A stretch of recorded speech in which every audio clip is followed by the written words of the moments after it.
Sir, ನಾನು ನರೇಂದ್ರ ಕುಮಾರ್, ಲಂಚ ಮುಕ್ತ ಕರ್ನಾಟಕ ಸ್ಟೇಟ್ ಜಾಯಿಂಟ್ ಸೆಕ್ರೆಟರಿ ಆಗಿದ್ದೀನಿ. ಈಗ ನಾವು ಪಾನ್ಸಿ ಕಂಪ್ನೀಸ್, ಆಂಬಿಡೆಂಟು, ಆಲಾ, ಮಾಗ್ನಲ್, ಅದೆಲ್ಲ ಒಂದು 25 ಪಾನ್ಸಿ ಕಂಪ್ನೀಸ್ ಇದೆ. ಅವರು ವಿಕ್ಟಿಮ್ಸ್ಗೆ ಹೆಲ್ಪ್ ಮಾಡೋಣ ಅಂದ್ಬಿಟ್ಟು, ಲೀಗಲ್ಲಿ ಹೆಲ್ಪ್ ಮಾಡೋಣ ಅಂದ್ಬಿಟ್ಟು ಒಂದಷ್ಟು ಕ್ಯಾಂಪೇನ್ ಮಾಡ್ತಾ ಇದ್ದೀವಿ.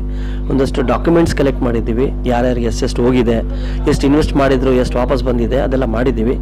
ಈಗ ರೆಕಾರ್ಡ್ಸ್ ಎಂಟರ್ ಮಾಡ್ತಾ ಇದ್ದೀವಿ. ರೆಕಾರ್ಡ್ ಮಾಡಿಬಿಟ್ಟು CCB ಕೊಡ್ತೀವಿ, ಆಮೇಲೆ AC ಅವ್ರು ಕೊಡ್ತೀವಿ. ಕೋರ್ಟಲ್ಲೂ ಇದು ಅವ್ರಿಗೆ ವಾದೆ ಮಾಡ್ತೀವಿ. ಸೊ ದ್ಯಾಟ್ ಒಂದು 70-80% of funds are back to the people. ಯಾವ ರೀತಿಯಲ್ಲಿ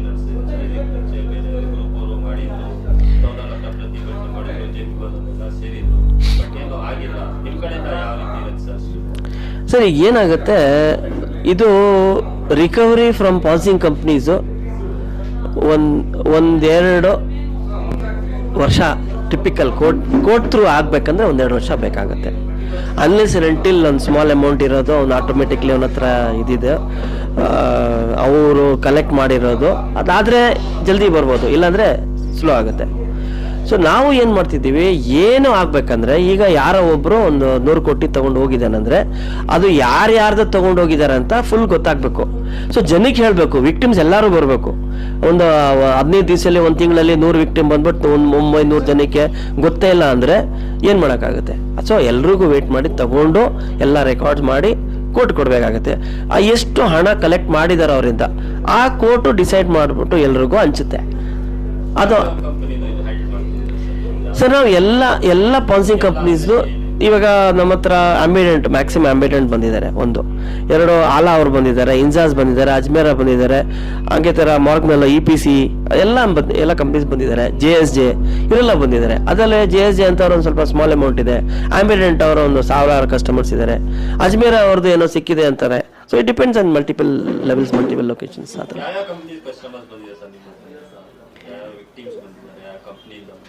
ಅದೇ ಹೇಳಿದಲ್ಲ, ಆಂಬಿಡೆಂಟ್ ವಿಕ್ಟಿಮ್ಸ್ ಇದ್ದಾರೆ ನಮ್ಮ ಹತ್ರ, ಮಾರ್ಗ್ನಲ್ ವಿಕ್ಟಿಮ್ಸ್ ಇದ್ದಾರೆ ನಮ್ಮ ಹತ್ರ, ಅಜ್ಮೇರ ಇದ್ದಾರೆ, ಇನ್ಸಾಸ್ ಇದ್ದಾರೆ, ಆಲಾ ಇದ್ದಾರೆ, JSJ ಇದ್ದಾರೆ, EPC ಇದ್ದಾರೆ.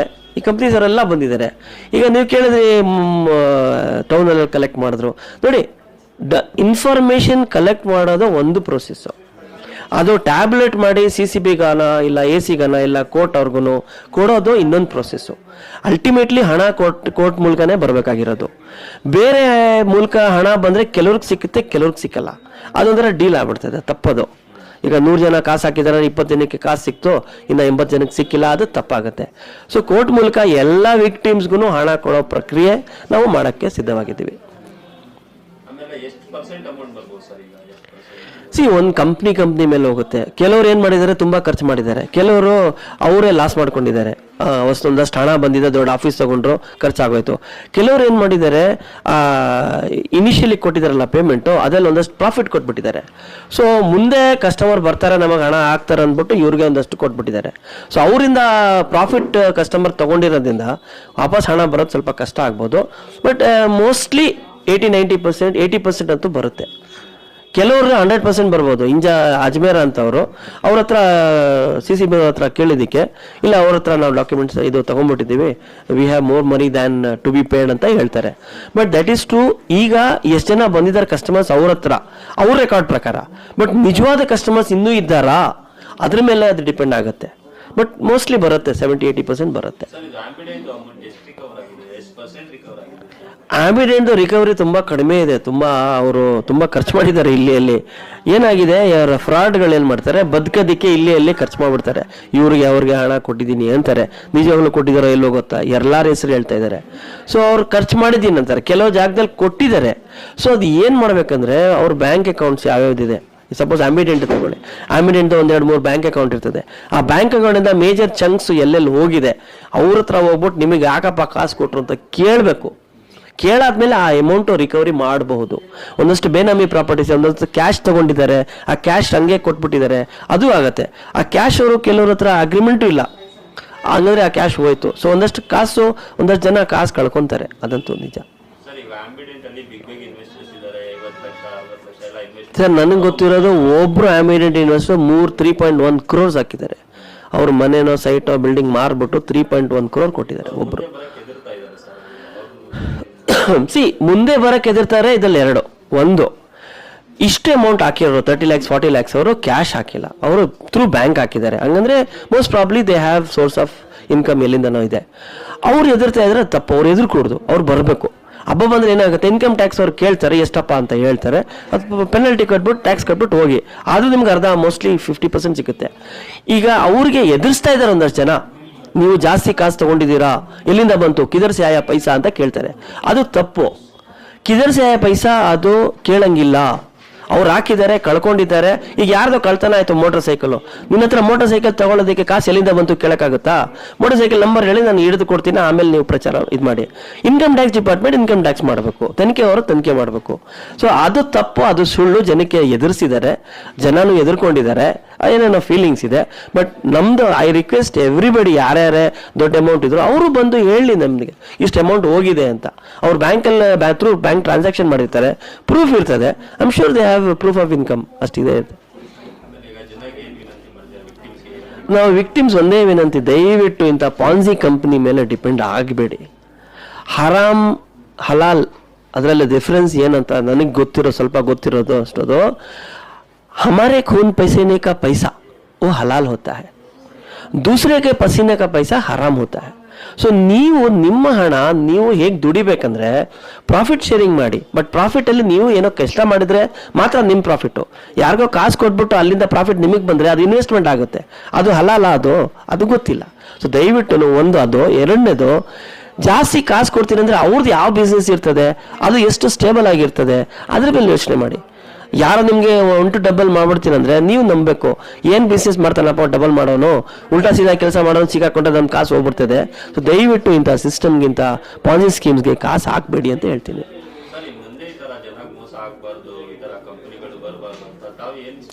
ಸಿ ಆ್ಯಕ್ಚುಲಿ ನಮ್ಮ ಪ್ರೊಸೀಜರ್ ಏನಿದೆ, ಈಗ ನಾವು what we have thought of doing is, ಈಗ ನಾವು CCB ಕೊಡ್ತೀವಿ, AC ಅವ್ರ ಹತ್ರ ಮಾತಾಡ್ತೀವಿ, ಅವರು ಡಿಸ್ಟ್ರಿಬ್ಯೂಟ್ ಮಾಡ್ತಾ ಇದ್ದಾರೆ. ಕೋರ್ಟ್ ಕೊಡ್ತೀವಿ, PIL ನಾವು ಯಾರೋ ಹಾಕಂಗಿದ್ದಾರೆ, ಅದು ಎಕ್ಸೆಪ್ಟ್ ಆಗಿಲ್ಲ ಇನ್ನು. ಎಕ್ಸೆಪ್ಟ್ ಆದಮೇಲೆ ನಾವು ಅದಕ್ಕೆ ಇಂಪ್ಲೀಡ್ ಆಗ್ತೀವಿ, ಇಲ್ಲಾಂದರೆ ನಾವೇ ಒಂದು PIL ಫೈಲ್ ಮಾಡ್ತೀವಿ. We have also constructed ED, enforcement department. ಅವರೇನು ಹೇಳ್ತಾರೆ, CCBನವರು ನಮಗೆ ಎಷ್ಟು ಹೋಗಿದೆ, ಎಲ್ಲಿ ಹೋಗಿದೆ ಅಂತ ಹೇಳಿದ್ರೆ ನಾವು ತನಿಖೆ ಮಾಡ್ಬೋದು. ಇನ್ನು ನಮಗೆ ಅಷ್ಟೊಂದು ಫುಲ್ ಅಮೌಂಟ್ ಎಷ್ಟು ಹೋಗಿದೆ ಅಂತ ಬಂದಿಲ್ಲ. ಬಂದಾದ್ಮೇಲೆ ನಾವು ಮಾಡ್ತೀವಿ. ROC ಎಲ್ಲಿ ನೀವು ಈ ಕಂಪ್ನೀಸ್ ಎಲ್ಲ ರಿಜಿಸ್ಟರ್ ಮಾಡಿದ್ರಲ್ಲ, ಆ ರಿಜಿಸ್ಟರ್ ಮಾಡೋರು ಥ್ರೂ ಒಂದು ಆ್ಯಕ್ಟ್ ರಿಜಿಸ್ಟರ್ ಮಾಡ್ಕೊಂಡಿರ್ತಾರೆ. ಅವರು ಇಷ್ಟು ದಿನ ಏನು ಮಾಡ್ತಿದ್ರು. ಆಮೇಲೆ there is an act, KPID act ಇದೆ. ಆ ಆ್ಯಕ್ಟ್ ಸಾಕಾ ಇಲ್ಲ ಸಾಲದಾ? ಆಮೇಲೆ ಇನ್ನೊಂದು PML ಆ್ಯಕ್ಟ್ ಇದೆ, ಮನಿ ಲ್ಯಾಂಡ್ರಿಂಗ್ ಆ್ಯಕ್ಟು. ಈಗ ಇಲ್ಲಿಂದ ಬೇರೆ ಜಾಗಕ್ಕೆ ಕಾಸು ತೊಗೊಂಡಿರೋರು ಮನಿ ಲ್ಯಾಂಡ್ರಿಂಗ್ ಆ್ಯಕ್ಟಿಗೆ ಬರ್ತಾರೆ. ಆ ಮನಿ ಲ್ಯಾಂಡ್ರಿಂಗ್ ಆ್ಯಕ್ಟಲ್ಲಿ ಇವ್ರಿಗೆ ನೀವು ಹಾಕಿದ್ದೀರಾ ಚಾರ್ಜ್ ಶೀಟು, ಇಲ್ಲ ನೀವು KPID ಆ್ಯಕ್ಟಲ್ಲಿ ಹಾಕಿದ್ದೀರಾ, ಇಲ್ಲ ಯಾವುದೋ ಬೇರೆ ಇದ್ರಲ್ಲಿ ಹಾಕ್ಬಿಟ್ಟು ಬೇಲ್ ಕೊಡ್ಸಿದ್ದೀರಾ. ಸೊ ಇಶ್ಯೂಸ್ ಇಲ್ಲಲ್ಲಿ 2-3 ಇಶ್ಯೂಸ್ ಇದೆ. ಒಂದು, ಈ ಸಿಕ್ಕಾಕೊಂಡಿರೋರಿಗೆ ಜಲ್ದಿ ಬೇಲ್ ಸಿಕ್ಕೊಡ್ದು. 2, ಎಲ್ಲಿ ಕಾಸು ಹೋಗಿದೆ ಇಮಿಡಿಯೇಟ್ ಕೊಟ್ಟರೆ ಸಿಗುತ್ತೆ, ಇಲ್ಲ ಖರ್ಚು ಮಾಡಿಬಿಟ್ಟಿರ್ತಾರೆ. 3ನೇದು, ROC, RBI, SEBI, this are all regulatory authorities. What are they doing? ಈಗ ಇವರು ದಿಸ್ ಪೀಪಲ್ ವರ್ಕಿಂಗ್ ಆಸ್ ಒಂಥರ NBFC ಥರ ಕೆಲಸ ಮಾಡ್ತಾರೆ, ಬ್ಯಾಂಕ್, ಸ್ಮಾಲ್ ಬ್ಯಾಂಕ್ ಥರ ಕೆಲಸ ಮಾಡಿದ್ದಾರೆ, ಇನ್ವೆಸ್ಟ್ಮೆಂಟ್ಸ್ ತಗೊಂಡಿದ್ದಾರೆ. ಅವ್ರಿಗೆ ರೆಗ್ಯುಲೇಟರಿ ಅಥಾರಿಟಿ ಏನು ಮಾಡ್ತಾ ಇದ್ರು? ಸೊ ಆಲ್ ದೋಸ್ ಅವ್ರ ಮೇಲೇನೂ ನಾವು ಮಾತಾಡ್ತೀವಿ, ಅವ್ರಿಗೂ ಪಾರ್ಟಿ ಮಾಡ್ತೀವಿ ಕೇಸಲ್ಲಿ. Why have you not stop and what will you do to stop in the future ಅಂತ ಕೇಳ್ತೀವಿ ಎಲ್ರಿಗೂ. ಸೊ ಇವತ್ತು ಈ ಜನ ಕಳ್ಕೊಂಡಿದ್ದಾರೆ ನಿಜ, ಇನ್ನೊಂದಷ್ಟು ಜನ ಕಳಿಕೂಡ್ದು ಅಂದ್ಬಿಟ್ಟು ಸ್ಟ್ರಿಕ್ಟ್ ಲಾಸ್ ಎನ್ಫೋರ್ಸ್ಮೆಂಟ್ ಎಲ್ಲ ಮಾಡಿಸ್ಬೇಕಂತ ಅದ್ರ ಮೇಲೇನು ನಾವು ವರ್ಕ್ ಮಾಡ್ತೀವಿ. ಬಟ್ ನಮ್ಮ ಫೋಕಸ್ ಇವತ್ತಿರೋದು ಎಷ್ಟು ಜನ ಕಳ್ಕೊಂಡಿದ್ದಾರೆ, ಅವ್ರದ್ದು ಎಷ್ಟು ಜಲ್ದಿ ಶೀಘ್ರವಾಗಿ ಸಿಗಬೇಕು ಕಾಸು ಅಂದ್ಬಿಟ್ಟು ನಾವು ಫೋಕಸ್ ಮಾಡ್ತಾ ಇದ್ದೀವಿ. ನರೇಂದ್ರ ಕುಮಾರ್, ಲಂಚ ಮುಕ್ತ ಕರ್ನಾಟಕ. ನಾನು ಸ್ಟೇಟ್ ಜಾಯಿಂಟ್ ಸೆಕ್ರೆಟರಿ ಆಗಿದ್ದೀನಿ ಸರ್. Thank you. ಹಾಂ,